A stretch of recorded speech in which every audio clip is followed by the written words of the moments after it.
Chapter 1. Before him. My name is Raj Krishna, and I live in West Bengal. My life has never been simple. Ever since I was a kid, family problems have been a constant in my life. My parents fought almost every day. My father isn't a good man. He's abusive, and he's cheated on my mother more times than I can count. My mother, on the other hand, is the person I love the most. She spent my entire childhood trying to shield me from their fights and protect me from my father's actions. She always wanted me to have a normal life, even when hers was falling apart. Right now, I'm in class 12 studying science with PCB. I still live with my mother and my so-called father. Strangely enough, the last 2 years have been relatively peaceful. My father hasn't caused many of his usual problems. Maybe he's changed. Or maybe he's just waiting. My mother has always been too kind for her own good. There was a time when my father literally tried to kill her. Anyone else would have walked away forever, but only a few days later she was talking to him again, as if nothing had happened. I never understood why. Maybe love really does make people blind. That was my life, at least until I met him. Before all of that, though, I had a girlfriend. Her name was Radhima Misra. We dated for about a year from class 9 to class 10. I thought things were going well until we broke up. Later, she admitted that she had never actually liked me.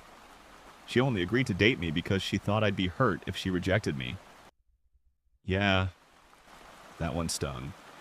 After that, I told myself I was done with relationships. No more crushes, no more confessions, no more heartbreak.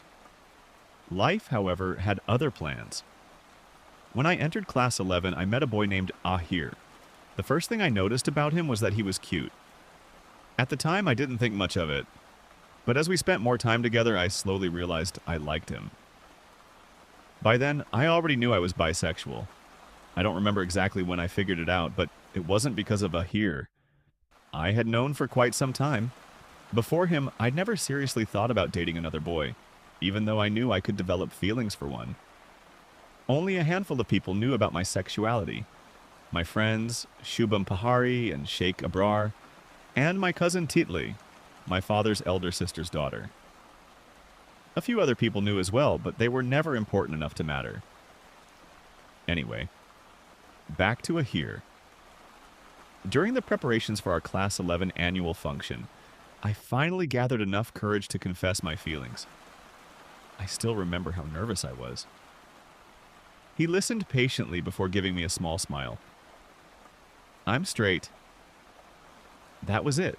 No drama, no shouting, no insults. Just a simple, honest rejection. Oddly enough, that almost made it hurt even more. The first few days afterward were miserable. I kept wondering if I had ruined our friendship.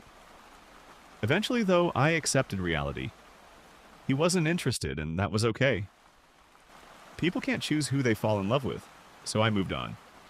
Or at least, I thought I did. A few days after Ahir rejected me, I made another promise to myself. No more crushes, seriously.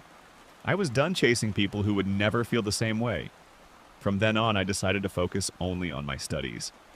Ahir remained a good friend, and somehow that made moving on a little easier. Life slowly returned to normal. Or at least, that's what I thought. I had a dog named Rio. He wasn't just a pet, he was family. Every afternoon when I came home from school, he'd come running toward me with those tiny hops of excitement that never failed to make me smile. He'd wag his tail so hard that his whole body would shake, playfully bite my hand, and try his absolute best to steal whatever food I was holding. He never succeeded. Well, almost never. My mother loved him just as much as I did. She treated him like her own child, and Rio adored her just as much in return. Then one day, everything changed. Rio suddenly fell seriously ill. The doctors diagnosed him with a severe stomach infection. We rushed him from one clinic to another, hoping someone could save him. No one could. Eventually, the doctors gave up. All we could do was wait. Those few days were unbearable. Every time I looked at Rio lying there, too weak to even lift his head properly, I kept wishing for a miracle. I wasn't ready to lose him. I couldn't imagine coming home to a house where no excited paws came running to greet me. No joyful barking, no wagging tail, just silence. A few days later, Rio passed away. My mother cried more than I'd ever seen her cry before. As for me, I took it surprisingly well, not because it didn't hurt. It hurt more than I can describe. But during those last few days, I'd already begun preparing myself for the inevitable. By the time he was gone, all I could do was accept what I had been dreading.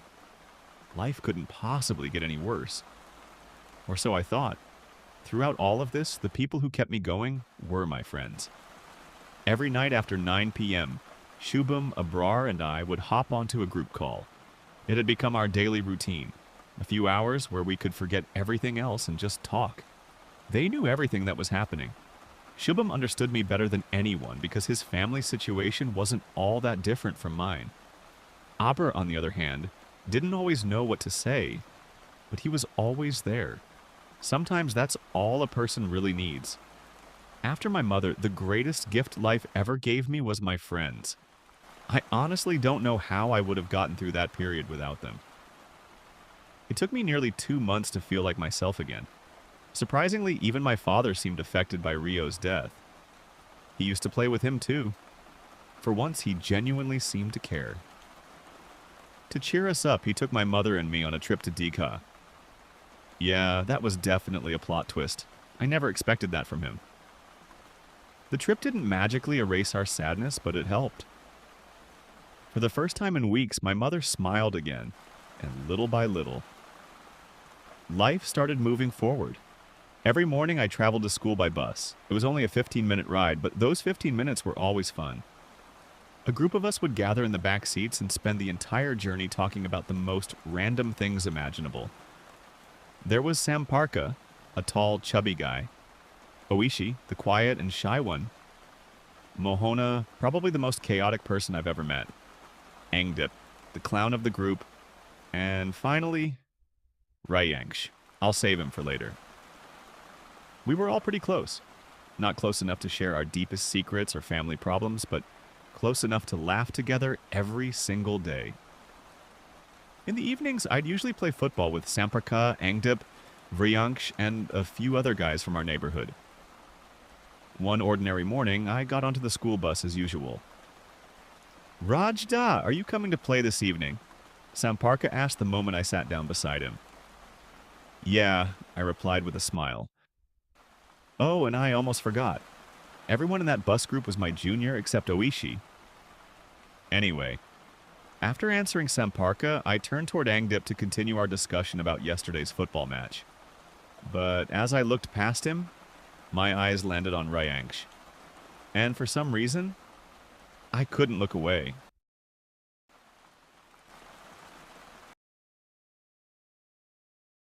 That's it for today, guys. Hope you all have enjoyed the story so far. Comment below what part of the story you liked so far, and don't forget to like the video and subscribe to my channel. Stay tuned for Chapter 2.